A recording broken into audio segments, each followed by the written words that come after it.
पिछली क्लास में हमने थोड़ा बहुत थियोरेटिकल डिस्कशन किया था, आपको बैकग्राउंड दिया था कि शेयर कैसे इशू होते हैं, आपको बताया था जो अकाउंटिंग हम पढ़ने जा रहे हैं वो अकाउंटिंग 40-50 साल पुरानी है। उस अकाउंटिंग के हिसाब से जब आप शेयर इशू करते हैं तो शेयर होल्डर से, यानी कि एप्लीकेंट से आप पैसा एक साथ नहीं मंगवाते हैं, आप टुकड़ा टुकड़ा करके मंगवाते हैं पैसा। And if you are going to get the money in instalments, ठीक है जी, जब आप टुकड़ा टुकड़ा करके पैसा मंगवाते हैं उनसे तो क्या होता है, तो कुछ पैसा आप एप्लीकेशन के साथ मंगाते हो, कुछ अलॉटमेंट के साथ मंगवाते हो, कुछ फर्स्ट कॉल के साथ मंगवाते हो, कुछ सेकंड के साथ मंगवाते हो, कुछ सेकंड एंड फाइनल कॉल भी होता है।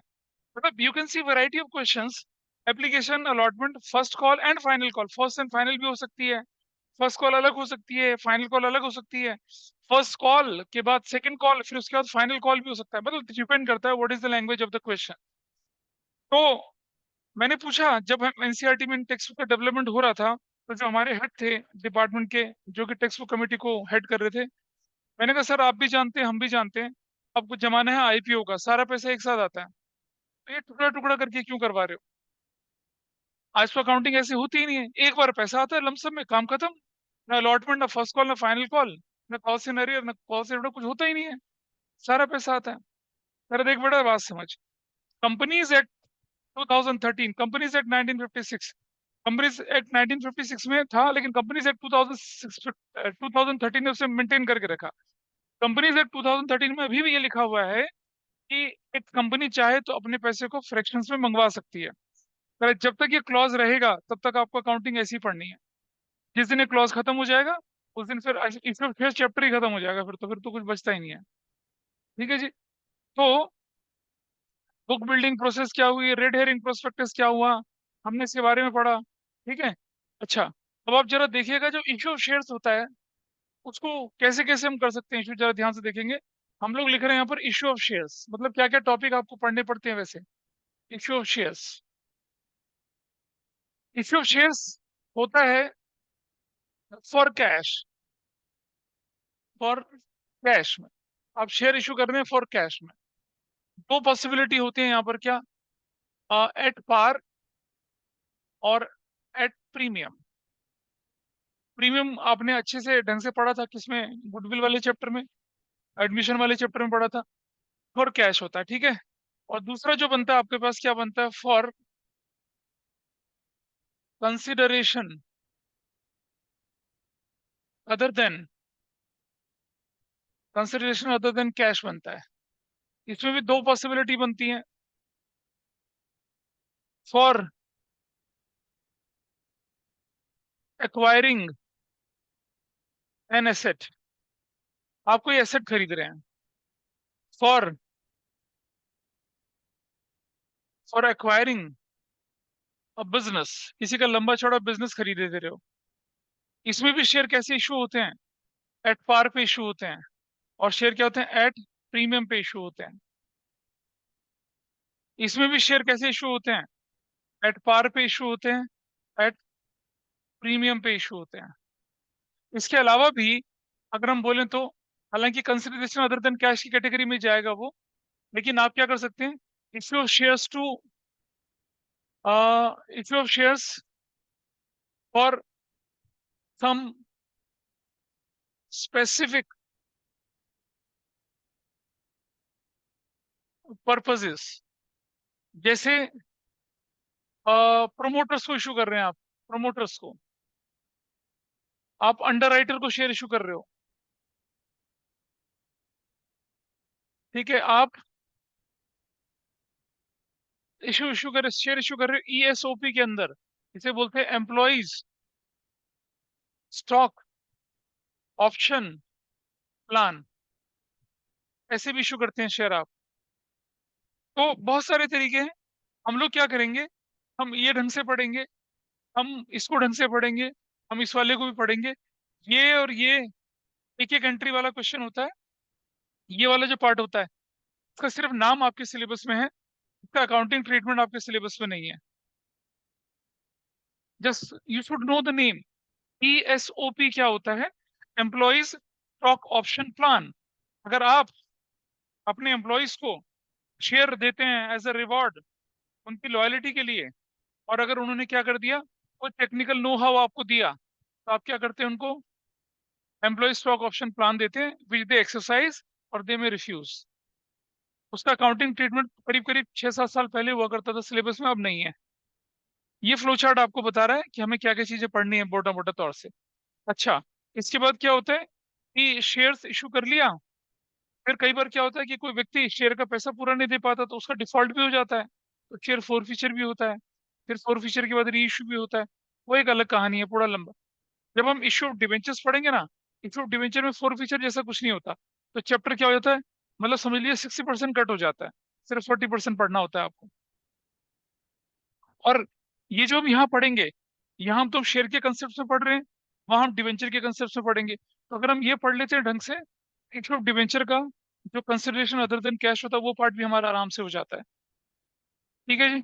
अच्छा, ये तो आपने देख लिया। अकाउंटिंग ट्रीटमेंट में करना शुरू कराऊंगा।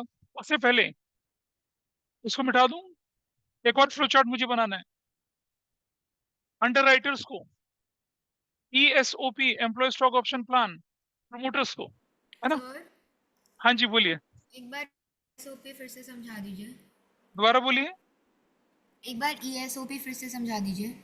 इसका सिर्फ नाम है एम्प्लॉय स्टॉक ऑप्शन प्लान, सिर्फ आपको नाम जानना होता है।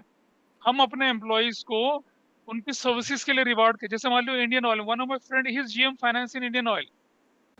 तो जब पहले उसने अकाउंट्स ऑफिसर की, जब मैंने अपना करियर शुरू करा था, उसने भी शुरू करा था 2001 में। 2001 में ही कंप्लीटेड स्टार्टेड अकाउंटेंसी। और उसके बाद वो अकाउंट्स ऑफिसर लगा। अकाउंट्स ऑफिसर के बाद सीनियर अकाउंट ऑफिसर बना, फिर अकाउंट्स मैनेजर बना, फिर डी AGM बना, DGM बना, अब GM फाइनेंस बना। तो जैसे हर प्रमोशन पे इंडियन ऑयल ने उसे शेयर दिए, इंडियन ऑयल के शेयर्स दिए एज अ लॉयल्टी बोनस। और वो शेयर की, अच्छा सुंदर पिचाई है, जैसे मैं बोलूं, सुंदर पिचाई को एक साल में करीब 2,000 करोड़ रुपए का कंपनसेशन मिलता है। इनमें से कैश कंपनसेशन उसका सिर्फ 200-300 करोड़ का, या मेरे ख्याल से 500-600 करोड़ का होता है। बाकी जो कंपनसेशन उसे मिलता है शेयर होल्डिंग के रूप में मिलता है।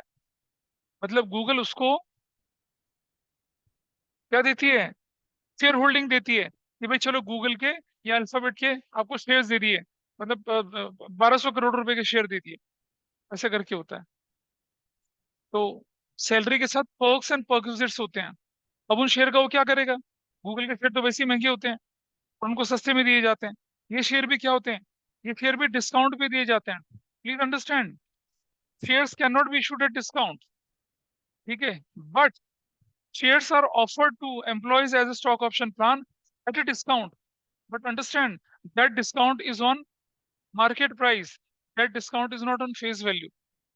Can share be offered at discount? Yes, they can be offered at discount, but at a market value, not on the face value. कौन से उसमें, ESOP में होता है ऐसा। ठीक है, नॉर्मली हम शेयर को इशू नहीं कर सकते हैं किस पे, डिस्काउंट पे। अच्छा, at par, at premium, at discount का मतलब मालूम है ना आप लोगों को? नहीं, वो चलो सीखते हैं, इसे हटा देते हैं हम यहाँ से। देखिए जरा, एक और चीज समझिए अभी आप। अब क्या होता है, पार प्रीमियम डिस्काउंट भी बताऊंगा मैं आपको। और बताया था मैंने आपको गुडविल के टाइम पे बताया था। देखिए, शेयर्स ऑफर्ड कितने हैं, 1 lakh share. Applications received for 90,000 shares. क्या मतलब है इसका, इसे क्या बोलेंगे, इसको बोलेंगे अंडर सब्सक्रिप्शन। क्या बोलेंगे, अंडर सब्सक्रिप्शन। इसको अंडर सब्सक्रिप्शन बोलते हैं। मतलब अगर जितने शेयर आपने ऑफर करे उससे कम एप्लीकेशन मिलती है तो उसे अंडर सब्सक्रिप्शन बोलते हैं।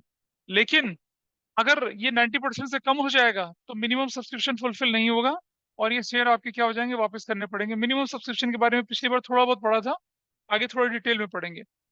तो 90,000, ठीक है, मिनिमम सब्सक्रिप्शन अंडर सब्सक्रिप्शन कहते हैं। अच्छा, applications receive for 1 lakh shares, तो क्या बोलेंगे इसको, normal, normal subscription. Normal subscription इसको बोला जाता है। क्या बोला जाता है इसको, नॉर्मल सब्सक्रिप्शन बोला जाएगा। ठीक है जी।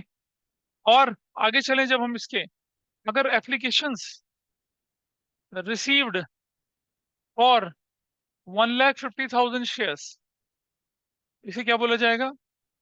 ओवर सब्सक्रिप्शन बोलते हैं इसको। आपने इशू शेयर से ज्यादा आपको एप्लीकेशन मिल जाए, ओवर सब्सक्रिप्शन। यहाँ ओवर सब्सक्रिप्शन जब होता है तब आपके पास एक आता है टर्म, जिसे बोलते हैं हम लोग क्या? प्रो रेटा। प्रो रेटा अलॉटमेंट कहते हैं उसे, क्या कहते हैं? प्रो रेटा अलॉटमेंट कहा जाता है। मतलब आप क्या करते हैं, या तो आप क्या करें, सपोज 150 एप्लीकेशन मिल गई, तो आपके पास क्या ऑप्शन है कि 50,000 जो एक्स्ट्रा एप्लीकेशन है वापस कर दो। बोल भाई हम नहीं दे सकते शेयर आपको, हमारे तो शेयर खत्म हो गए। First come first serve base पे दे दिया। या फिर आपने क्या कर दिया कि जो 1,50,000 शेयर थे, यानी कि 15 शेयर वालों को 10 शेयर दे दिए, इसे कहते हैं प्रोपोर्शनेट अलॉटमेंट, प्रोरेटा अलॉटमेंट। ये आपने क्या करा, 10,000 को रिजेक्ट कर दिया, ठीक है, और 140 को कितने दे दिए, 1 लाख शेयर दे दिए। तो ये कॉम्बिनेशन होता है। तो जब ओवर सब्सक्रिप्शन होता है तो आपके पास क्या पॉसिबिलिटी होती है? 3 पॉसिबिलिटी होती हैं। या तो क्या कर दें, एक्स्ट्रा रिजेक्ट कर दें, या प्रोराटा बेसिस पर दे दें, या कॉम्बिनेशन बना दे दोनों का।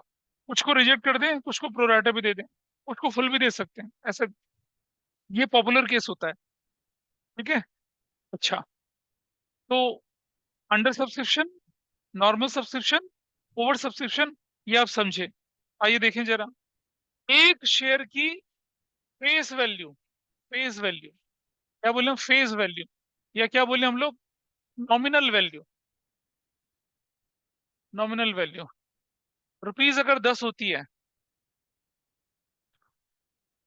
ना, रुपीज 10 होती है, अगर उसे हम किस पे इशू करते हैं, रुपीज 10 पे इशू करें, तो क्या कहलाता है वो? एट पार कहलाता है। क्या कहलाता है? At par. 10 रुपए का शेयर अगर 10 रुपए में इशू करा जाए, क्या बोलेंगे उसको? एट पार बोलेंगे। 10 रुपए का शेयर अगर रुपीज 20 में इशू होता है, तो क्या बोलेंगे उसको? एट प्रीमियम बोलेंगे। Got it? और 10 रुपए का शेयर अगर 9 में इशू होता है, तो क्या बोलते हैं? Eight discount. ठीक है। ये जो है, ये वाला ये नहीं होता। ये कंपनीज एक्ट 2013 के हिसाब से क्या है? नॉट परमिसिबल है। आप शेयर क्या कर सकते हैं? पार पे इशू कर सकते हैं, या क्या प्रीमियम पे इशू कर सकते हैं। You can not issue shares at discount. However you can issue debentures at discount. Share discount पे नहीं इशू हो सकता। डिस्काउंट भी किसके अगेंस्ट? फेस वैल्यू के अगेंस्ट, वो पॉसिबल नहीं है। लेकिन शेयर डिस्काउंट पे इशू हो सकता है, कब? मार्केट वैल्यू पे। कौन सी कंडीशन में? एम्प्लॉय स्टॉक ऑप्शन प्लान में। या फिर शेयर क्या हो जाए, लिख लीजिए पहले इसको। Can share be issued at discount?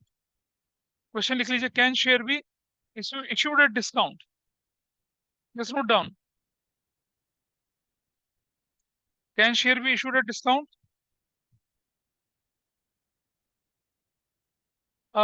इधर श्रेयांश, तुमने प्रेजेंट लगाया अपने आप को? Can share be issued at discount? जवाब मिलेगा नो। शेयर आंसर लिखिए, no shares can not be issued at discount on face value.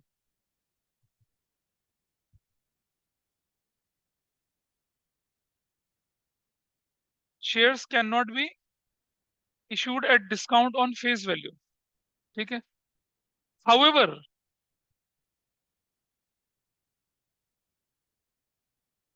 However नीचे जाना, अगली लाइन पे लिखना, हाउएवर नंबर 1 लिखो, however number 1,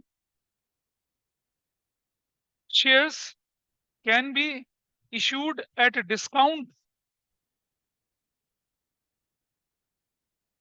shares can be issued at discount as ESOP, as employee stock option plan on the market value, on the market value। मतलब क्या हुआ कि शेयर आप डिस्काउंट पे तो इशू कर सकते हो, लेकिन वो डिस्काउंट, देखो दो वैल्यू होती है ना। एक तो जैसे 10 रुपए का शेयर था, अभी मैंने बताया था आपको, जोमेटो ने 10 रुपए का शेयर कितने में इशू किया था? 72 से 76 के बीच में।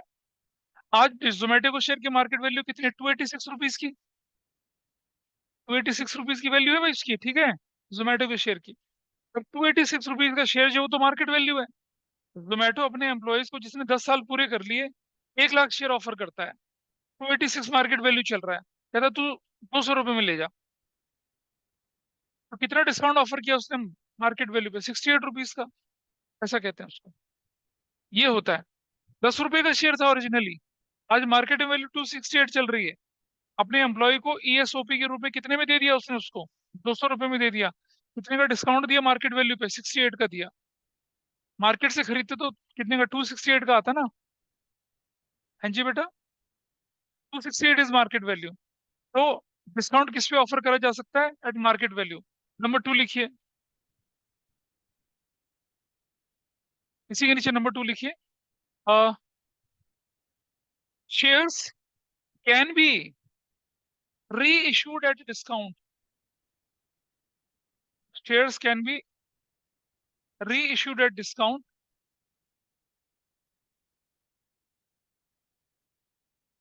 when they are forfeited, when they are forfeited। इसका मतलब क्या हुआ? जब शेयर फोरफिट हो चुके थे और उन्हें फिर आप क्या कर रहे हो? इशू नहीं बोला मैंने, क्या बोला है? री इशू बोला है। इशू नहीं बोला है, क्या बोला है? री इशू बोला है। भाई फोरफिटेड शेयर थे, आपके पास 1000 शेयर थे, एक शेयर पे 10 रुपए था, 6 रुपीज आ चुका था, 4 रुपए नहीं आए। आपने एक बार चिट्ठी भेजी, 2 बार चिट्ठी भेजी, 3 बार चिट्ठी भेजी, बंदे ने नहीं दिया। आपने कहा तेरे शेयर खत्म, कैंसिल कर दिए। तो जो 6 रुपए आपके पास आया, that's a capital gain to you. ठीक है, क्या लिखा हमने? Shares can be reissued at a discount when they are forfeited. ठीक है, आगे लिखना, the amount of discount must not be, amount of discount must not be more than amount of discount, amount of discount on reissue. या लिखिए such amount on discount on reissue, such amount of discount on reissue must not be more than the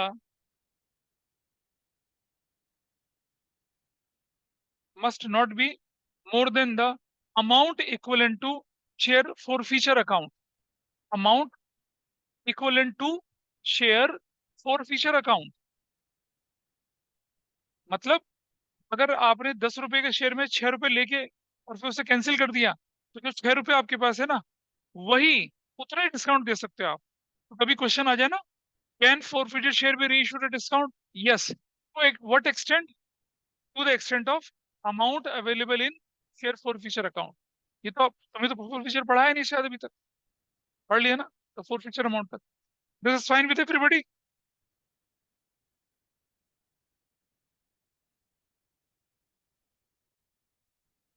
तो in nutshell it is very clear, share को face value पर discount में दिया यानी issue नहीं कर सकते हैं। और अगर फेस वैल्यू पर डिस्काउंट कभी हुआ तो वो फोरफिटेड शेयर होंगे, उनको री इशू कर पाएंगे। और अगर नॉर्मल शेयर को आप क्या करते हैं, डिस्काउंट पे इशू करेंगे, तो वो डिस्काउंट किस पर होगा? That discount will be on what? Market value पे होगा। This condition is fine with everybody. चलिए, ठीक है जी। अब एक और चीज सीखते हैं, एक नया कंसेप्ट सीखते हैं। ये देखिए जरा, ये सब थियोरेटिकल एस्पेक्ट जो हम सीख रहे हैं, पिछली क्लास में थोड़ा बेसिक थ्योरी था, ये हल्का सा एडवांस थ्योरी है। अब आगे देखिए जरा,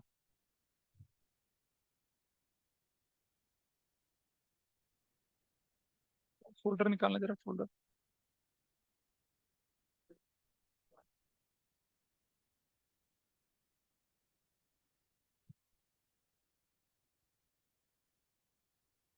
बंद कर लो इसको।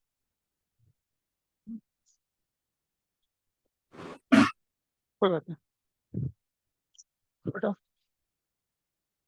सर हाँ जी बोलो। सर रिकॉर्डिंग ऑन हुई है। रिकॉर्डिंग ऑन नहीं है? अब ऑन हुई है। मतलब पहले क्या था? मतलब नथिंग पहले इज गोइंग ऑन स्टॉप हो गई रिकॉर्डिंग। थी। अच्छा चलो ठीक है, अभी मैं बताता हूँ आपको। चेक करो दिस, डोंट वरी।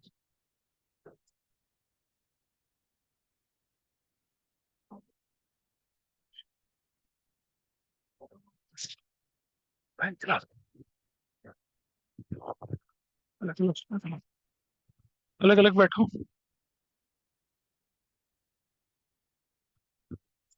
ये तो उनको भी फोन वहां रख दीजिए, सब कुछ रख दीजिए इधर। सुनो, उसको उधर बिठा दो।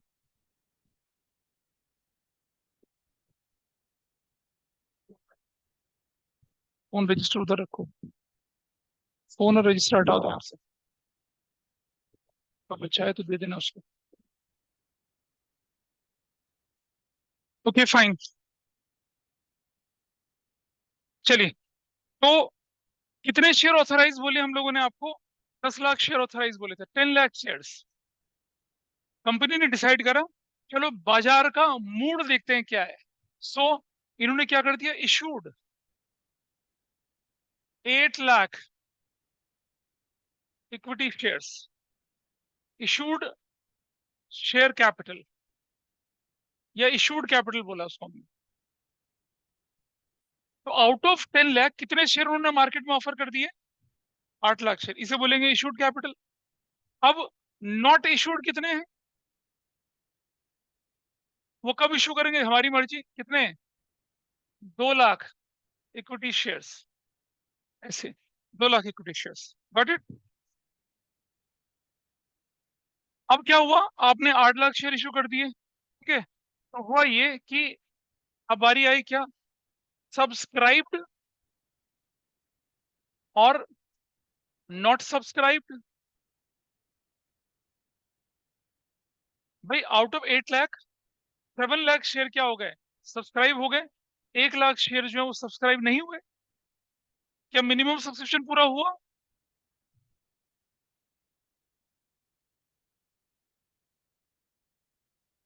नहीं हुआ ना। इसका मतलब क्या हुआ कि अगर 750 होता तो ठीक था, अगर 750 नहीं है तो मिनिमम सब्सक्रिप्शन पूरा नहीं हुआ। मैं 750 लेता हूँ, कितने लेता हूँ, 50। क्या अब हमारा इश्यू सक्सेसफुल होगा? हाँ जी बिल्कुल होगा। तो क्या हुआ, 750 सब्सक्राइब हुए और 50,000 नॉट सब्सक्राइब हुए। इनका क्या होगा, इनका भविष्य अंधकार में है, हमें नहीं पता क्या होगा अभी आगे। यहाँ चलते हैं, सब्सक्राइब। सब्सक्राइब मतलब लोगों ने एप्लीकेशन अप्लाई कर दिया इतने शेयर्स के लिए आपका, ठीक है। अच्छा, सब्सक्राइब के बाद होता है क्या,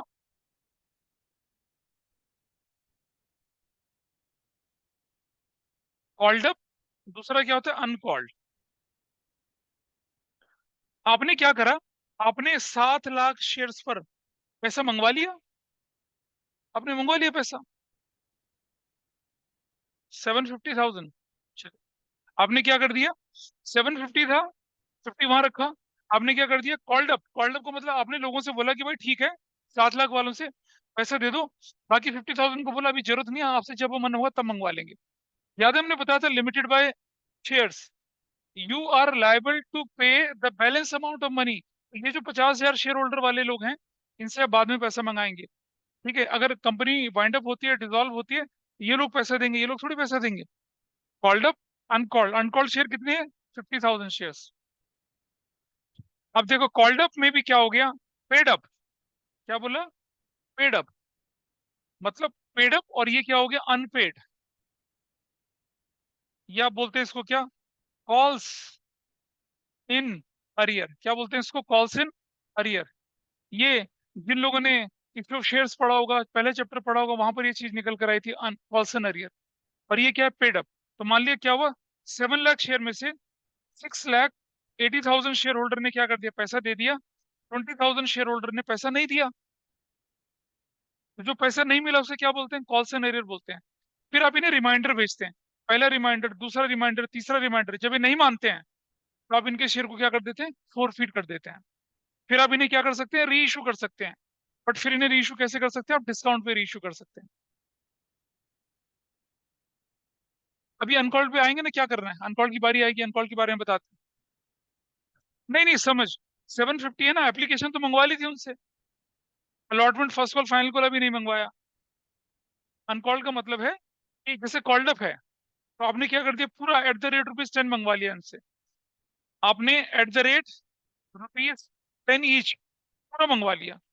लेकिन यहाँ जो थे, यहाँ से कितना था, अभी कितना रेट है, at the rate rupees 2 only, ये आपने मंगाया था।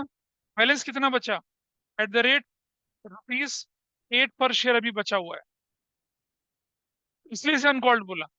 भाई एप्लीकेशन तो दी होगी ना उसने, और माना अपने एप्लीकेशन का 2 रुपये मंगवा लिया, आपका 10 रुपए का शेयर है। जैसे आपके शेयर की फेस वैल्यू कितनी है, सपोज रुपीज 10 है। आप क्या करते हैं, एप्लीकेशन पर 2 रुपये मंगाते हैं, अलॉटमेंट स्टेज पर आप मंगाते हैं 3 रुपया, फर्स्ट कॉल पे आप मंगाते हैं 2 रुपया, फाइनल कॉल पे मंगाते हैं 3 रुपया, टोटल कितना मंगा लिया आपने? 10 रुपया।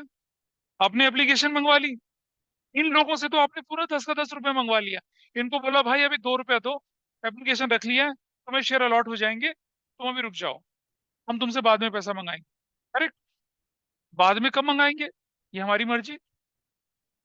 क्या इन्हें वोटिंग राइट है? हाँ जी है। क्या इन्हें डिविडेंड मिलेगा? हाँ जी मिलेगा, है ना। तो किसकी परेशानी है ये किसकी परेशानी है? कंपनी की परेशानी है ना। अनपेड कितना अमाउंट रहेगा इन पे? 8 रुपया। अगर कंपनी वाइंड अप होती है या कंपनी डिसॉल्व होती है तो क्या होगा बताइए? कितना पैसा भरेंगे ये लोग? 8 रुपया बैलेंस शीट पे। ये भरेंगे कुछ पैसा? नहीं, इन्होंने तो पूरा दे दिया। Got it. और ये जो शेयर्स है कॉल सिनेरियर वाले, इनको हम क्या करते हैं? फोरफिट कर देते हैं। फिर इन्हीं को हम री इशू कर सकते हैं। इन्हें री इशू कर सकते हैं हम लोग पार पे, प्रीमियम पे, और इन डिस्काउंट। डिस्काउंट पे इशू करेंगे तो what is the maximum discount? The amount available in the share forfeiture account. मतलब जितने ये फोरफिट करे थे, जितना इनका फोरफिट करा था, मान लो इनसे 2 रुपये मंगवा लिया था ना, अलॉटमेंट दिया ना, फर्स्ट कॉल नहीं दिया, फाइनल कॉल दिया, तो 2 रुपये इनका क्या कर दिया?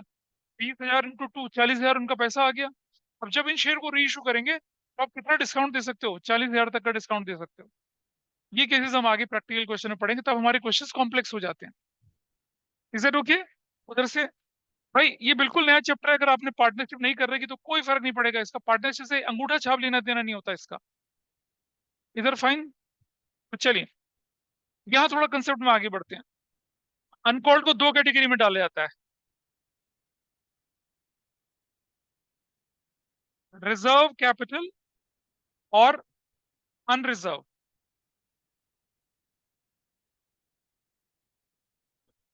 मतलब part of uncalled capital which is not being called up during the lifetime of a company except in case of winding up, उसको बोलते हैं हम लोग रिजर्व कैपिटल। क्या बोलते हैं? Reserve capital. एक और टर्म है, बचपन में पढ़ी थी, कैपिटल रिजर्व। तो यहाँ एक बड़ा ही पॉपुलर सा डिफरेंस आता है, difference between reserve capital and capital reserve. इसका डिफरेंस अभी पढ़ेंगे हम लोग। Reserve capital, capital reserve. आप बुक्स हैं सभी के पास ना आज? सेकंड बुक क्यों नहीं लाए? अरे आसपास में तो होगी किसी के पास, सब दीदी के भरोसे हो तो निकालो किताब एक बार जरा फटाफट से। रिजर्व कैपिटल क्या होता है? Part of uncalled capital which is not being called up during the lifetime of a company except in case of winding up। पूरा साल, पूरी उम्र नहीं मंगाते पैसे इनसे, ये बेचारे पड़े रहते हैं। तो सोचो, मैं इस कैटेगरी का शेयर होल्डर हूँ, तो मेरे लिए क्या है? ये कंटीजेंट लायबिलिटी है नहीं? कंपनी मांगेगी तो क्या करूंगा मैं? दूंगा। नहीं मांगेगी तो, याद है जब हमने फर्स्ट थर्ड बुक का फर्स्ट चैप्टर पढ़ा था, कंटीजेंट लायबिलिटी में भी आता था partly paid amount on shares, ये वाला पार्ट था। तो रिजर्व कैपिटल क्या है? पार्ट ऑफ अनकॉल्ड कैपिटल है which is not being, इसकी मैं डेफिनेशन लिखवाऊंगा आपको भी। पार्ट ऑफ क्या है? अनकॉल्ड कैपिटल है which is not being called up during the life of company except in case of winding up। ये जब बिजनेस बंद हो जाएगा, खर्चा कहाँ से निकलेगा? वाइंड अप करने के खर्चे, डिसोल्यूशन में पड़ा था आपको, वकील रखना, पेपर वर्क, पता नहीं क्या क्या काम होता है, कहाँ से आएगा पैसा? इन्हीं से मंगवाते हैं पैसा। तो मतलब ये है कि कंपनी जब तक जिंदा है तब तक तो इनसे पैसा मंगाया नहीं जाएगा। लेकिन इनका एक फायदा है, इन्होंने 2 रुपए दिया या 4 रुपए दिया और कंपनी के शेयर इनके हो गए, डिविडेंड भी इनको मिल रहा है, सब कुछ मिल रहे हैं। ठीक है। अच्छा, एक बात समझना, ये जो रिजर्व कैपिटल होती है ये can not B show in the balance sheet. Reserve capital को बैलेंस शीट में नहीं दिखा सकते हैं, दिखती नहीं हो तो कहीं भी, it can not be shown in the balance sheet. ठीक है जी। और जिनके पास ये पैसा है, जिनके पास ये शेयर है, उनके लिए कंटीजेंट लायबिलिटी कहलाती है। ठीक है। तो चलिए, क्योंकि एक पॉइंट उठा, ये ना ये फ्लो चार्ट है पूरा का पूरा आपका। मतलब आप अगर अपनी बैलेंस शीट देखेंगे ना, बैलेंस शीट बनती है शेयर कैपिटल, नोट्स के फॉर्म में बैलेंस शीट बनती है। क्या बोलेंगे? Issued, subscribed, not subscribed, called up, uncalled, paid up, unpaid, calls and arrear. और क्या बना? अनकॉल्ड के 2 पार्ट है, reserve capital and unreserve capital. इनसे कब मंगाएंगे? जब मन होगा तब मंगाएंगे। लेकिन इनसे कब मंगाएंगे? कभी नहीं मंगवाएंगे, कभी भी नहीं मंगवाएंगे। इनको मंगवाने का मतलब हो गया कि क्या हो रहा है? बढ़िया नींद आ रही है, पानी पीजिए। इनसे कब मंगवाएंगे? वाइंडिंग अप के टाइम में, उससे पहले कभी नहीं मंगवाएंगे। ठीक है, चलिए अब जरा वो रिजर्व कैपिटल कैपिटल रिजर्व का डिफरेंस एक बार देखते हैं। आइए देखें, is it visible to all of you, जो दिख रहा है आपके सामने यहाँ पर, difference between reserve capital capital reserve. Theory में ये क्वेश्चन आता है एग्जाम में, 1 नंबर का 3 नंबर का क्वेश्चन एग्जाम में आता है। भाई रिजर्व कैपिटल तो आपको पता चला क्या चीज है, कैपिटल रिजर्व जानते हैं। आपके पास 10 लाख रुपए का एक मशीनरी थी, जिसे आपने क्या कर दिया, 12 लाख में बेच दिया। ठीक है, मशीनरी थी, and you are not the dealer of machinery. अगर आप मशीनरी के डीलर होते तो मशीनरी नहीं बोलता, गुड्स बोलता उसको। तो 10 लाख की मशीन आपने कितने में बेच दी, 12 लाख में बेच दी। कितने का फायदा हुआ आपको, 2 लाख का। That is known as what, gain. क्या बोलते हैं, कैपिटल गेन। और कैपिटल गेन से क्या बनता है, कैपिटल रिजर्व। कैपिटल रिजर्व कहाँ यूज होता है, तो राइट ऑफ कैपिटल लॉसेस। पता चला आपने दूसरी मशीन बेची, उसमें 1 लाख का लॉस हो गया, it is a kind of loss, what, capital loss. तो जो कैपिटल रिजर्व होता है वो कब काम आता है, कैपिटल लॉसेस को राइट ऑफ करने के काम आता है। आइए डिफरेंस देख लेते हैं। पहला डिफरेंस, छोटे बच्चे आवाज नहीं, वॉल्यूम कम। It is a part of uncalled capital, it is a part of uncalled capital, दिख रहा है, which is called in the event of companies winding up, क्या कहलाती है, reserve capital. It is a part of the reserves which are not free for distribution as a dividend. अरे revenue reserve जो होते हैं ना, उनको आप डिविडेंड के रूप में बांट सकते हो। Profit on sale of goods is a revenue profit, उससे आप क्या करिए, रिजर्व बनाइए, प्रोविजन बनाइए, बांट दीजिए, यही तो है। लेकिन कैपिटल रिजर्व क्या होता है, उसे बांटते नहीं है आप। उसे किस लिए रखा जाता है, फ्यूचर में होने वाले कैपिटल लॉसेस को राइट ऑफ करने के लिए। आपकी कंपनी बेकार कंपनी है अगर वो कैपिटल लॉसेस को रेवेन्यू प्रॉफिट से माइनस कर रही है। भाई जैसे आपने लोन ले लिया बैंक से 20 साल के लिए, और उस लोन से आप सैलरी चुका रहे हो, इसका मतलब क्या, आपकी कंपनी अच्छी नहीं है। आवाज नहीं पीछे, ये बोलो थोड़ा सा। क्रिएशन, ये कहां से क्रिएट किया जाता है, अनकॉल्ड कैपिटल से क्रिएट किया जाता है ना। और कैपिटल रिजर्व कहां से क्रिएट किया जाता है, out of capital profit. Optional या मैंडेटरी, ये करना मैंडेटरी नहीं है। ठीक है, कंपनी को एक स्पेशल रेजोल्यूशन पास करना पड़ता है एनुअल जनरल मीटिंग में, और बताना पड़ता है इन शेयर होल्डर से, भाई तुम्हें हम क्या बोल रहे हैं, ट्रस्टेड कैपिटल बना रहे हैं, एग्री करते हो। वो कहेंगे हमें क्या फायदा होगा। बोलो पैसा तुम्हारा सिर्फ 2 रुपए जा रहा है, डिविडेंड तुम्हें पूरा मिलेगा, और तुम्हें हो सकता है कि कभी पैसा पूरा देना भी ना पड़े। तो हमसे पैसा कब लिया जाएगा, कंपनी बंद होगी। कंपनी कब बंद होगी, अरे हम कंपनी बंद होने के लिए थोड़ी बैठे हैं। That conversation I am telling with you. तो इट इज एन, अच्छा अब दूसरी बात, रिजर्व कैपिटल बनाना मैंडेटरी नहीं है, लेकिन कैपिटल रिजर्व बनाना क्या है, ये it is an appropriate, it is appropriate to transfer capital profits to capital reserve. मतलब ज्यादा अच्छा यही रहता है कंपनी की प्रिवेलिंग अकाउंटिंग प्रैक्टिसेस में, कि जो कैपिटल प्रॉफिट उसे कहाँ ट्रांसफर करिए, आप कैपिटल रिजर्व बनाइए।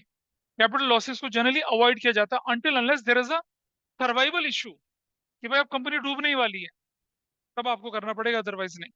रेजोल्यूशन, स्पेशल रिजन बोला था मैंने आपको, स्पेशल रेजोल्यूशन पास करना पड़ेगा एनुअल जनरल मीटिंग में।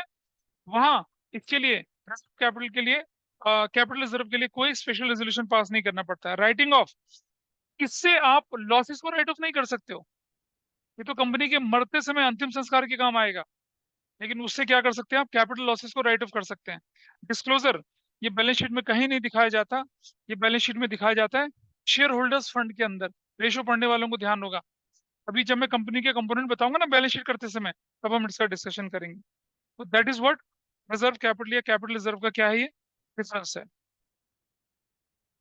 This is fine with everybody. अच्छा,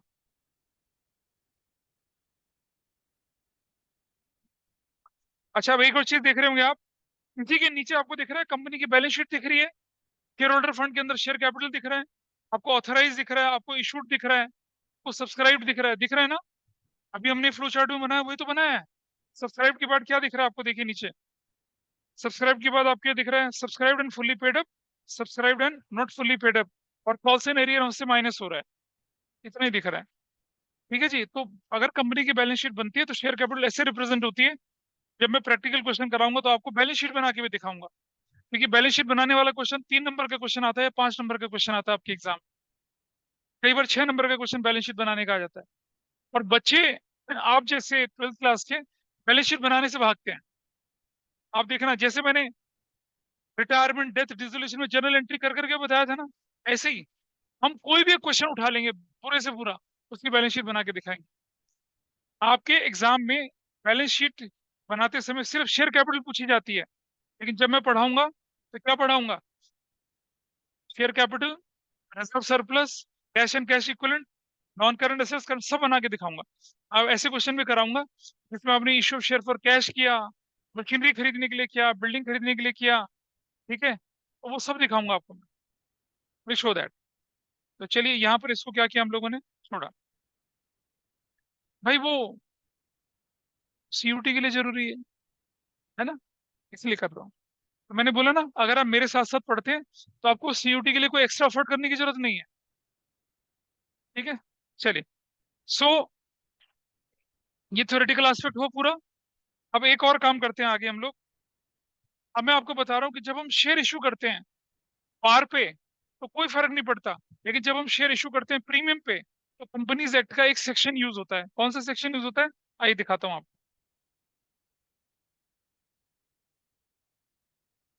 बताइए, ऑनलाइन में विजिबल है ये? Can you see this? Yes, sir. Yes. Page number आ जाइए आप 2 पे, पेज नंबर 2 दिख रहा है आपको? Section 52 sub section of the companies act 2013। Can you see this page number 2? जो डॉक्यूमेंट आपको भेजा है, दिख रहा है भाई सबको? क्या लिखा है? जब आप शेयर इशू करते हैं प्रीमियम पे तो जो प्रीमियम आपको मिलता है वो प्रीमियम को आप कैसे कैसे इस्तेमाल कर सकते हैं उसके बारे में ये है। और इस पर अगेन ये 3 नंबर का क्वेश्चन भी पूछा गया है बोर्ड के एग्जाम्स। हालांकि अकाउंटेंसी के पेपर में थ्योरी इतनी डिटेल नहीं पूछी जाती है, लेकिन पूछा गया है, बहुत इंपॉर्टेंट एग्जाम के पॉइंट ऑफ व्यू से।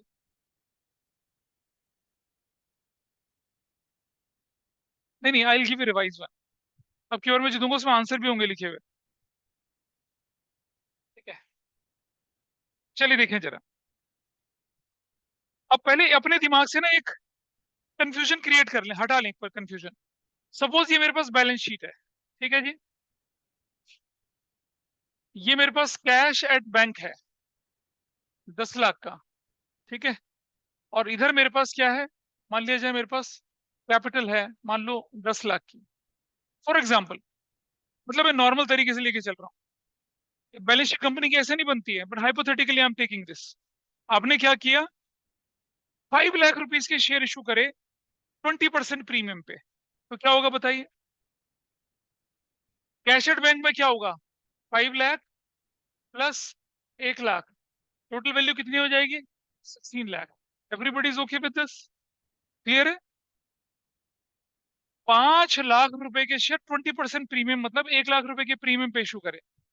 तो शेयर दिया आपने 5 लाख के, लेकिन पैसा कितना आया, 6 लाख रुपया। तो क्या होगा बताइए, 5 + 1 6 लाख यहाँ जुड़ेगा, और कैपिटल में कितना जुड़ेगा, ये 10 लाख था मान लो, तो 5 लाख जुड़ेगा कैपिटल में, तो टोटल कितना हो जाएगा, 15 लाख। और जो 1 लाख एक्स्ट्रा बचा उसको क्या नाम देंगे हम लोग, सिक्योरिटीज प्रीमियम। क्या नाम देंगे उसको, सिक्योरिटीज प्रीमियम। बैलेंस शीट बराबर, उधर भी 16 इधर भी 16। लेकिन फर्क क्या है, फर्क ये है कि जो शेयर कैपिटल थी वो शेयर कैपिटल के नाम से दिखी, और जो प्रीमियम था जो कि आपके लिए कैपिटल गेन था वो किस नाम से दिखा, प्रीमियम के नाम से अलग से दिखा, ठीक है। But as far as cash is concern, as far as currency notes are concern, hard cash is concern, उसमें कोई ऐसा डिफरेंस था कि प्रीमियम क्या है और कैपिटल क्या है? Is there any difference? There is no difference. Understand?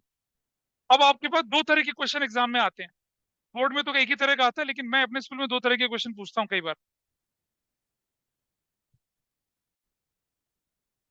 मैंने पूछा, how can how can company use cash received against securities premium?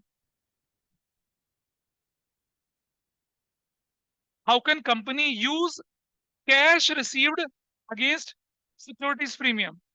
क्या जवाब होगा आपका? अभी नोट्स पढ़ा आपने, क्या दिख रहा है नोट्स में? मेरा नोट्स देखिए क्या दिख रहा है नोट्स में, यहाँ देखिए section 52 subsection 2 of the companies act 2013 restrict the use of amount received as securities premium for the following purpose। मतलब ये जो पर्पस नीचे दिए गए हैं सिर्फ इन्हीं पर्पस में आप क्या करेंगे, इसे यूज करेंगे, अदरवाइज इसके अलावा कोई भी यूज नहीं कर सकते आप।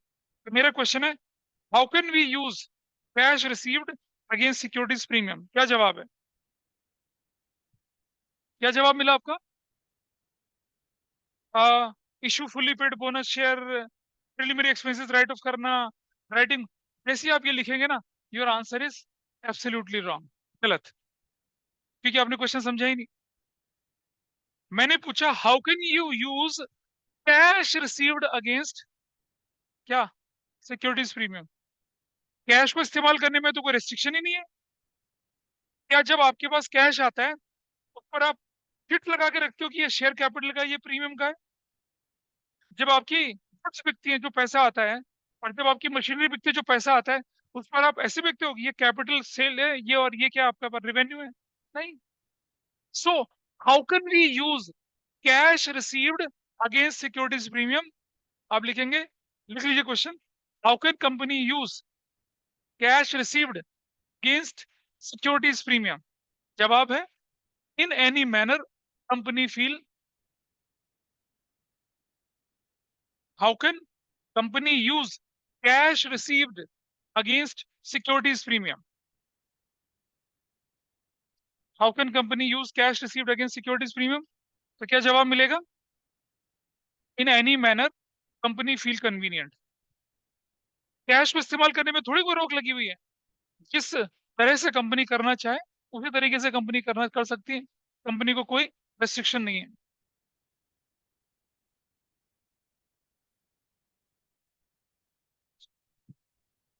This is fine. अब अगर क्वेश्चन आया, हाउ कैन अमाउंट, कैश और अमाउंट में फर्क होता है। अमाउंट क्या होता है? रिप्रेजेंटेशन होता है कि मेरे पास कैश अमाउंट है, मेरे पास बैंक में अमाउंट है। अमाउंट की बात कर रहे हैं तो किसकी बात कर रहे हैं फिर वो लोग? की बात कर रहे हैं यहाँ यहाँ। तो वो जो रेस्ट्रिक्शंस है ना, वो किससे रिलेटेड है? वो ये सिक्योरिटीज प्रीमियम को आप कैसे यहाँ से हटा सकते हैं? रेस्ट्रिक्शन उससे रिलेटेड है, रेस्ट्रिक्शन कैश में थोड़ा ही है कोई भी। भाई ये जो है ये वाला, ये शेयर कैपिटल का पैसा था, और ये वाला किसका था? प्रीमियम का पैसा था। शेयर कैपिटल और प्रीमियम जैसा मर्जी वैसे उड़ा लीजिए आप, कौन रोक रहा है आपको? लेकिन अगर ये इस तरफ बैलेंसिंग फिगर है ना, ये कैपिटल गेन इस तरफ दिखाया आपने, क्या ये फायदा आपने शेयर होल्डर को बांट दिया? नहीं, बांट ही नहीं सकते आप। सिक्योरिटीज प्रीमियम आप शेयर होल्डर को दे ही नहीं सकते हो। इसे इस्तेमाल करने के लिए क्या रूल रेगुलेशंस है? वो है सेक्शन 52 सब सेक्शन 2 के अंदर, वो मैं पढ़वा रहा हूं आपको। तो you have to be very clear. 99% question यही आता है, हाउ कैन वी यूज, ठीक है, अमाउंट रिसीव्ड या money received against securities premium? तो क्या जवाब मिलेगा? लिखिए, how can how can how can money oblique amount received against securities premium, how can company use money oblique amount received against securities premium? तो आप लिखेंगे, as per as per as per the provisions of company can utilise it, as per the provisions of company can utilize it as per the provisions of section 52 subsection 2, section 52 subsection 2 of the companies act 2013, उसके हिसाब से इस्तेमाल कर सकते हैं। और वो आपके नोट्स में अभी सामने दिख रहा है, section 52 subsection 2 of the companies act sir एक बार 2013। रिपीट कर दो। मैंने बोला, how can company utilise money amount received against क्या सिक्योरिटीज प्रीमियम? तो आप बोलेंगे, company can utilize money slash amount received against securities premium as per the provisions of section 52 subsection 2 of the companies act 2013। और वो आपकी screen पे खुला हुआ है, देख रहे हैं? Can you see this on your screen? आपके नोट्स में भी है। ये मैं नोट्स ही आपको इसलिए नहीं दिया अभी तक क्योंकि इसमें मुझे आंसर लिखने नीचे। हाँ, क्योंकि इसमें आंसर नहीं है, बच्चों को लगता है हमारा ठीक है या नहीं है। आइए, और एक बात समझना बेटा, ये 1 2 3 4 ये सेक्शन 52 सब सेक्शन 2 के अंदर कवर होते हैं, और जो लास्ट वाला है ना, ये सेक्शन 68 के अंदर कवर होता है। तो ध्यान रखना। Number 1, issue fully paid bonus share. Bonus share का मतलब क्या है कि आप शेयर तो इशू करोगे लेकिन पैसा नहीं लोगे। जनरली क्या होता है, बैंक डेबिट और शेयर कैपिटल क्रेडिट। अब शेयर कैपिटल तो क्रेडिट हो रही है, डेबिट क्या, बैंक तो है ही नहीं, डेबिट क्या होगा, सिक्योरिटीज प्रीमियम। हो गया securities premium utilise. Securities premium का जब जन्म हुआ था तो क्रेडिट होता है, it's capital gain to you. लेकिन आप क्या एंट्री कर रहे हैं, आप बोनस शेयर क्रेडिट कर रहे हैं, डेबिट में क्या, ना कैश ना बैंक, ये तो बोनस में दे दिया, जाओ जी लो अपनी जिंदगी। तो ये तो आपके लिए लॉस हो गया। और कौन सा लॉस है ये, कैपिटल लॉस। कैसे पूरा करेंगे, सिक्योरिटीज प्रीमियम से। दूसरी कंडीशन, आपकी कंपनी के जन्म से पहले के कुछ खर्चे हैं, प्रिलिमिनरी एक्सपेंसेस कहते हैं, उन्हें कैसे राइट ऑफ करेंगे, सिक्योरिटीज प्रीमियम से राइट ऑफ करेंगे। अब जब कंपनी का जन्म हो गया तो वो लॉसेस तो राइट ऑफ करने हैं ना हमने, क्या इस्तेमाल करेंगे, सिक्योरिटीज प्रीमियम। अगला, writing of the expenses of और द कमीशन पेड और discount allowed on any issue of securities debentures of the company. आप डिबेंचर को डिस्काउंट पे इशू करते हो, आप शेयर इशू के एक्सपेंसेस पे करते हो, अंडरराइटिंग कमीशन है, प्रमोट इनकॉर्पोरेशन कॉस्ट है, ये सब कहां से पूरी करोगे, सिक्योरिटीज प्रीमियम से पूरी करोगे। इनको राइट ऑफ करेंगे। जनरली हमें किससे राइट ऑफ करना चाहिए, प्रॉफिट एंड लॉस अकाउंट से राइट ऑफ करना चाहिए ना, नहीं करेंगे प्रॉफिट लॉस। प्रॉफिट लॉस में तब जाएंगे जब ये नहीं रहेगा, तो हम किससे पूरा, किससे राइट ऑफ करेंगे इसे, सिक्योरिटीज प्रीमियम से करेंगे। तीसरा इस्तेमाल। चौथा, आपने अपने डिबेंचर इशू किए 100 रुपए का और बोला 3 साल बाद हम आपको 150 रुपया पे करेंगे। आज बोला 3 साल बाद तुम्हें 100 का 150 मिलेगा। 3 साल बाद आपको कितने का लॉस होने वाला है, 50 रुपीज का पर डिबेंचर में। और ये लॉस आपको कब पता चल रहा है, आज पता चल रहा है। सो एज पर अक्रूवल ये क्या कहलाएगा, loss on issue of debenture कहलाएगा। क्या कहलाएगा, लॉस ऑन डिबेंचर कहलाएगा। इसको राइट ऑफ करने के लिए इस्तेमाल करेंगे आप। और जो 100 रुपए के डिबेंचर के बदले में 50 रुपए का प्रीमियम ऑन रिडम्पशन आप पे करेंगे, वो भी तो आपके लिए लॉस है, वो फ्यूचर में अराइज होगा। उसे कैसे राइट ऑफ करेंगे, इसी से राइट ऑफ करेंगे।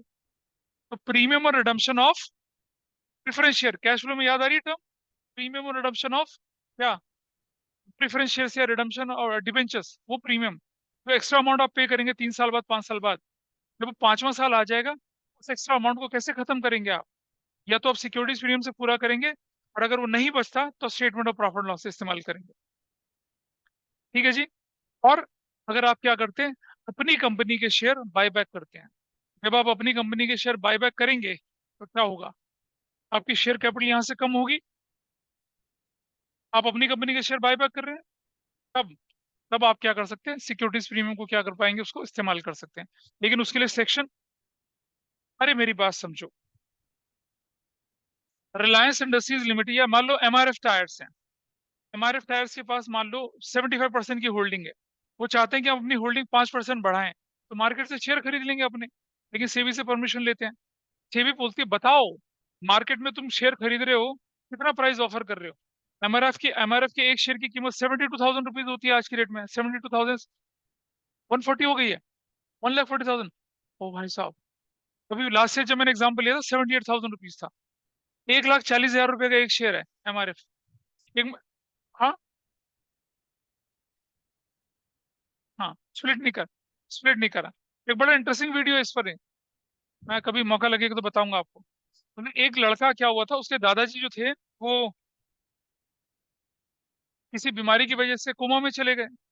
उसने अपने दादा की खूब सेवा करी, और दादा कम से कम 6-7 साल तक कोमा में रहे।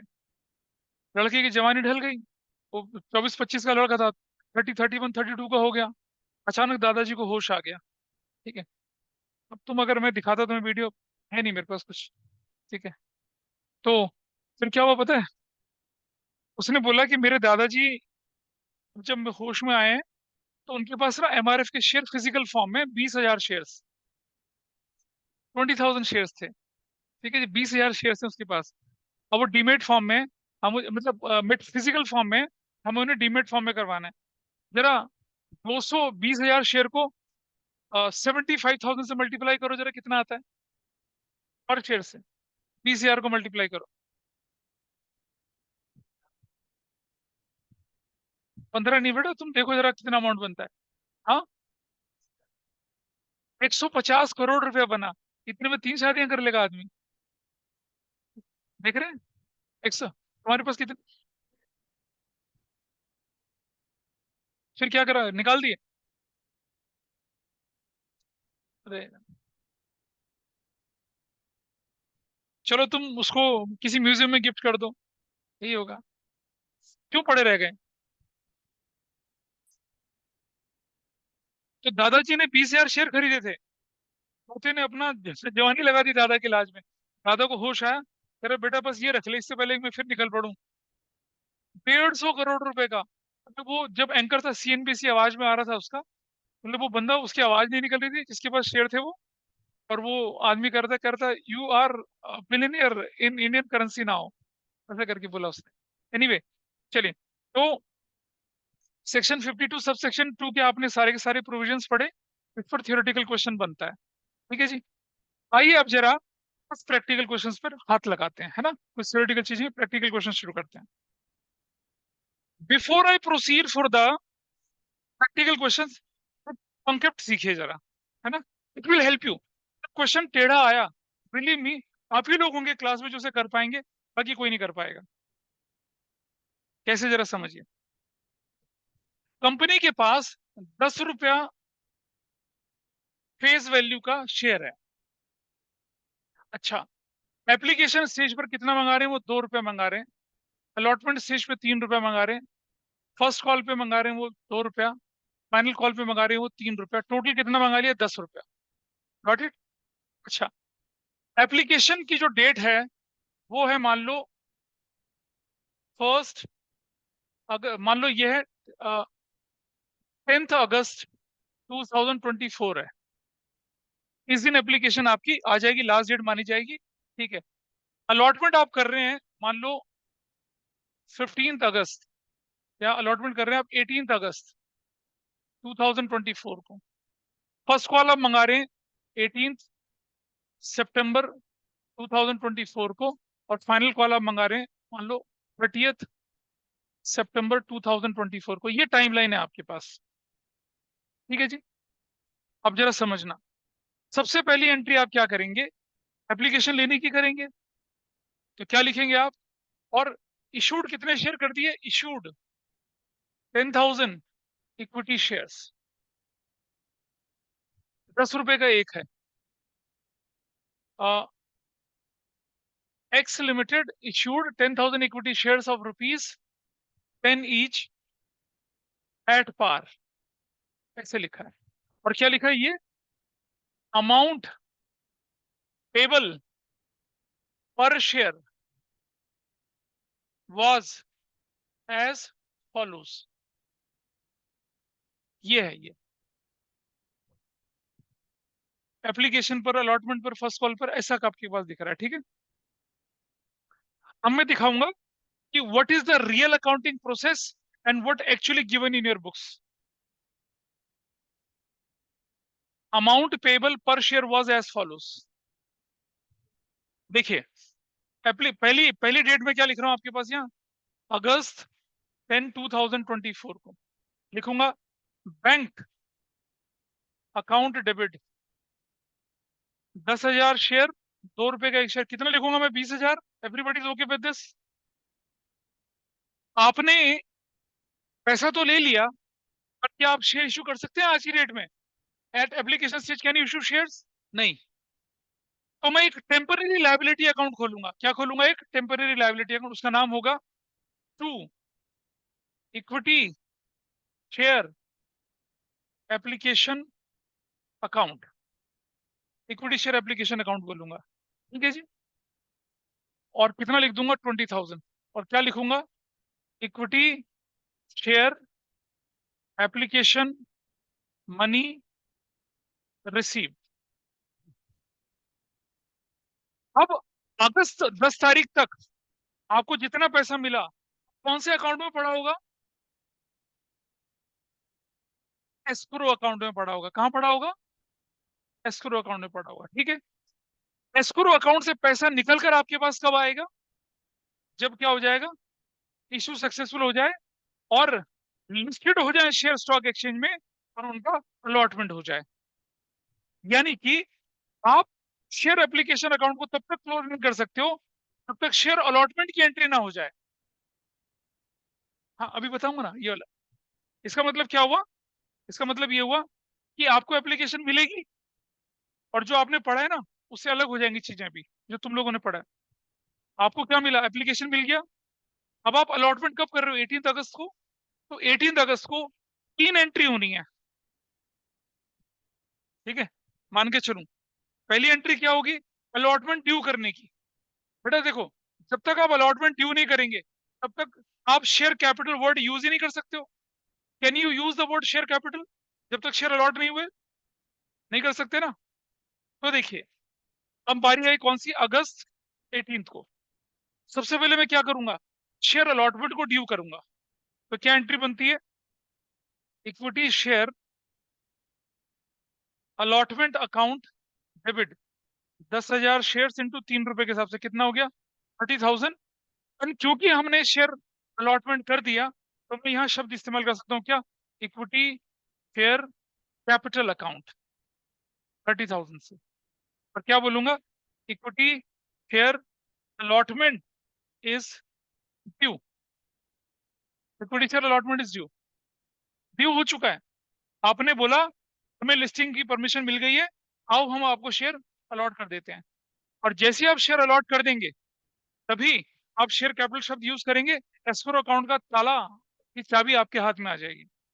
अगस्त 18 आ गया। अब जरा ध्यान से समझना। अगस्त 18 को क्योंकि आपने शेयर अलॉट कर दिए, अब ये इक्विटी शेयर एप्लीकेशन नाम का टेम्पररी अकाउंट क्या हो जाएगा? बंद हो जाएगा। और इसकी जगह कौन सा अकाउंट खुल जाएगा? Share capital account. तो देखिए जरा, अगस्त 18 को ही आपकी अगली एंट्री क्या होगी? Equity share application account debit to equity share capital account. लेकिन कितने से होगी वो? कितने से होगी? 20,000 और 20,000 से। क्या जनरल एंट्री लिखेंगे? Equity share application money adjusted. Please समझ लीजिए, दिमाग में अच्छे से बैठा लीजिए। जब तक ये एंट्री नहीं होगी तब तक एप्लीकेशन का पैसा शेयर कैपिटल में ट्रांसफर हो ही नहीं सकता। बताओ, प्रैक्टिकली पॉसिबल है? अब एप्लीकेशन ले रहे हो और अलॉटमेंट ही नहीं हुआ। अगर अलॉटमेंट ही नहीं हुआ तो एप्लीकेशन का पैसा क्या हो जाएगा? एस्क्रो अकाउंट में पड़ा रहेगा। और अगर अलॉटमेंट नहीं करा आपने 1 महीने तक और पैसा क्या करना पड़ेगा? वापस। हाँ, क्योंकि 20,000 मिला था। तो पहली एंट्री बनती है ये, दूसरी एंट्री बनती है ये। अब आपने सबसे पहले क्या किया? शेयर ड्यू कर, सुन बेटा, अलॉटमेंट ड्यू कर दिया। ड्यू कर दिया अलॉटमेंट। उसके बाद क्या किया आपने? अलॉटमेंट ड्यू करने के बाद एप्लीकेशन के पैसे को कहाँ ट्रांसफर करा? शेयर कैपिटल में। और अब इस पैसे को वसूल कर लेंगे। अब ये भी तो मिल गया आपको। All the money were duly received ऐसे लिखा। अब आप अगली एंट्री क्या करेंगे? अगस्त 18 को ही मान के चलूं मैं, वैसे डेट का गैप होता है। अगली एंट्री करेंगे आप bank debit to equity share allotment account. Allotment account कितने से करेंगे आप? 30,000 से और 30,000 से। और क्या बोलेंगे? Equity share allotment money received. ये एंट्री करेंगे आप। तो पहली एंट्री बनी ये, फिर दूसरी एंट्री बनी ये, तीसरी एंट्री बनी ये और चौथी एंट्री बनी ये। अब क्या होता है पता है? क्योंकि ये एंट्री और ये एंट्री एक ही दिन होती है ना। जिस दिन ड्यू होगा उस दिन ट्रांसफर होगा। तो बुक ने क्या कर दिया? इन एंट्री को फ्लिप कर दिया। क्या कर दिया? फ्लिप कर दिया। तो जब आप बुक देखेंगे तो आपको दिखेगा पहली entry bank debit to application, फिर एप्लीकेशन टू शेयर कैपिटल, फिर अलॉटमेंट ड्यू और फिर अलॉटमेंट का पैसा लेने की एंट्री। ऐसे दिखेगा आपको। अब किताब खोल के देखिए, ऐसे दिखेगा आपको। आप तो करके आ रहे हैं ना, अब ऐसे ही देखते हैं ना। लेकिन what is the real sequence? पहले एप्लीकेशन मिलेगी, फिर क्या होगा? अलॉटमेंट ड्यू होगा, फिर एप्लीकेशन कहाँ एडजस्ट होगी? शेयर कैपिटल में। और फिर अलॉटमेंट का पैसा मिलेगा। अब जरा ध्यान से देखिए, ये एंट्री और ये एंट्री को मैं कंबाइन करूं तो क्या रिजल्ट आ रहा है? इसको और इसको कंबाइन करूं तो क्या रिजल्ट आ रहा है? बैंक टू शेयर कैपिटल, इसको और इसको कंबाइन करो तो क्या रिजल्ट आ रहा है, bank to share capital. Getting my point? This is the real sequence. ठीक है। कहीं दूर दराज किसी सैंपल पेपर में क्वेश्चन जब आता है तो आपको, अगर आपको ये कंसेप्ट आता है तो you will not at fault. वो कितना भी टेढ़ा क्वेश्चन है वो आपसे संभाल पाएंगे। और आपने देखा होगा, आप लोग जो प्रैक्टिस कर रहे हैं, आपने तो नहीं करा प्रैक्टिस, ये डीपीएस वाले जो प्रैक्टिस कर रहे हैं, वो क्या पहली एंट्री ये है, दूसरी एंट्री फिर ये, आसान है ना करना, bank debit to application, application to share capital, फिर अगली entry allotment debit to share capital, अगली एंट्री बैंक डेबिट टू क्या, अलॉटमेंट। कंबाइन करेंगे तो एक ही रिजल्ट आता है, bank debit to share capital. ठीक है। अब ये एंट्री क्योंकि एक ही दिन होती है इसलिए इनको क्या करते हैं, वो क्लिप कर देते हैं। You can do. मैं भी जो क्वेश्चन कराऊंगा आगे ऐसे ही कराऊंगा जैसे बुक में करा रखे हैं, ताकि आपको, या कोई टीचर जिसे ना आता हो कंसेप्ट वो गड़बड़ कर दे, फिर मैं भी वैसे ही कराऊंगा जैसे बुक में करा रखा है। उसका लॉजिक क्या है, क्योंकि ये एंट्री और ये एंट्री एक ही दिन हो रही है। अच्छा मान लो जैसे rent paid and salary paid April 30 को हो रहा है, तो रेंट पेड पहले कर लो, सैलरी पेड बाद में कर लो, क्या फर्क पड़ना है। अगस्त 18 की एंट्री है, पहले ये कर लो या ये कर लो, क्या फर्क पड़ रहा है। लेकिन रियल सीक्वेंस तो यही होता है भाई, पहले होगा एप्लीकेशन मिलेगा, फिर अलॉटमेंट ड्यू होगा, फिर क्या होगा, एप्लीकेशन का पैसा एडजस्ट होगा और फिर अलॉटमेंट का पैसा मिलेगा। अब इससे आगे चलें जरा, क्या डेट है, September 18। अगली एंट्री बनेगी equity share first call debit, कितने से, 10,000 इंटू 2 से, कितने से, 20,000 से, और to equity share capital account 20,000। अच्छा, अब एक छोटी चीज में अभी थोड़ा सा होल्ड करना, अभी लिखना बाद में इसको। मान लो, मान लो कोई आदमी एप्लीकेशन के साथ ही फर्स्ट कॉल तक का पैसा दे देता है, पॉसिबिलिटी है, दे देता है, सारा पैसा पकड़ा देता है। तो जो एप्लीकेशन स्टेज पर मुझे फर्स्ट कॉल का पैसा मिला है, जानते हैं उसे किस नाम से लिखा जाता है, कॉल्स इन एडवांस के नाम से लिखा जाता है। उसे फर्स्ट कॉल फाइनल कॉल के नाम से नहीं लिखा जाता, क्यों, क्योंकि फर्स्ट एंड फाइनल कॉल तो अभी जन्म ही नहीं हुआ।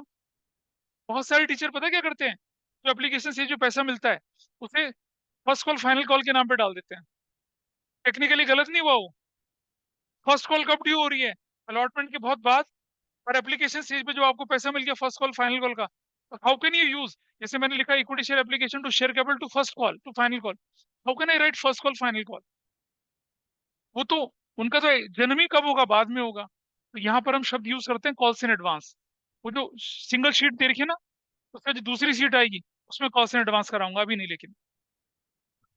तो ये क्या बोला हमने, equity share first call is due, क्या हो गया, first call is due, equity share first call क्या हो गई, ड्यू हो गई। और फिर September 18 ही मान के चल रहा हूं मैं, क्या पैसा मिल गया तो क्या एंट्री बनेगी, bank debit to equity share first call, कितने से, 20,000 से, 20,000 से, क्या नरेशन बनेगी, equity share first call receive. दोनों को कंबाइन करो क्या रिजल्ट आता है, बैंक डेबिट टू क्या, इक्विटी शेयर कैपिटल। ठीक है। सितंबर के बाद क्या आया हमारे पास, September 30 आया, क्या एंट्री बनी, equity share final call account debit, तो कितने शेयर, 10,000 शेयर इंटू कितने से, 30 से, 30,000, और टू क्या लिखेंगे, equity share capital account 30,000। What narration you will write, equity share final call is due, done. और September 30 को ही पैसा लेने की एंट्री क्या बनेगी, bank debit to equity share final call 30,000 और 30,000, क्या नरेशन बनेगी, equity share final call money received, final call money receive हो गई। कंबाइन करो तो क्या रिजल्ट आएगा। ठीक है। तो सिर्फ एक क्वेश्चन ऐसे ही करना है, ध्यान रखना है। आगे से जब हम क्वेश्चन करेंगे, पहली एंट्री ये बनेगी, फिर दूसरी ये करेंगे, फिर तीसरी करेंगे, फिर चौथी करेंगे, पांचवी, छठी, सातवीं, आठवीं, finish. That is the process we follow. लेकिन ट्रू सीक्वेंस हमेशा ध्यान रखना, पहले एप्लीकेशन मिलेगी, फिर अलॉटमेंट ड्यू होगा, फिर एप्लीकेशन ट्रांसफर होगी कैपिटल में, और फिर अलॉटमेंट का पैसा, फिर वैसा। लेकिन जो बुक में दे रखा सीक्वेंस वो ज्यादा आसान होता है समझना। पैसा मिल गया, कैपिटल में ट्रांसफर हो गया, पहले पैसा मिला। लेकिन यहाँ पहले पैसा मांगेंगे, ड्यू करेंगे, फिर रिसीव करेंगे, फिर ड्यू करेंगे, फिर रिसीव करेंगे, फिर ड्यू करेंगे, रिसीव करेंगे। Except application everywhere, firstly due then receive. Only in application पहले रिसीव और फिर एडजस्ट। कुछ बच्चे बोलते हैं कि सर एप्लीकेशन ड्यू नहीं करते। एक आदमी पैसा लेके खड़ा है कि भाई हमारे ना शेयर पे पैसा ले लीजिए, एप्लीकेशन ले लीजिए। आप कहते रुक पहले मैं ड्यू करूंगा, तो भाग जाएगा कहीं और। तो एप्लीकेशन स्टेज पे पहले आप पैसा लेते हैं और एक टेम्पररी अकाउंट के अंदर डाल देते हैं, क्या नाम है उसका, इक्विटी शेयर एप्लीकेशन। और फिर अलॉटमेंट के बाद उस एप्लीकेशन अकाउंट को क्लोज करके कहाँ ट्रांसफर करते हैं उसे, परमानेंट अकाउंट में। कौन से वाले में, share cap. Share capital is the most permanent account. ऐसा करके चलते हैं, ठीक है। सो इस तरह से हमने क्या किया, प्रैक्टिकल की शुरुआत करी एक कॉन्सेप्ट के साथ, है ना। क्या मैंने 11th में बताया था ये? बताया था। सो बस ठीक है। तो अभी भी आपके पास whole Saturday, whole Sunday, whole Monday है और होल ट्यूसडे है। क्या पूरा करने के लिए, पार्टनरशिप का बैकलॉग पूरा करने के लिए। तो जी जब ये शुरू हो जाएगा तो आपकी गाड़ी फिर पार्टनरशिप की गाड़ी नहीं चढ़ पाएगी आपकी। तुम दोनों अलग अलग बैठा करो। That's all for today. आज वाइंड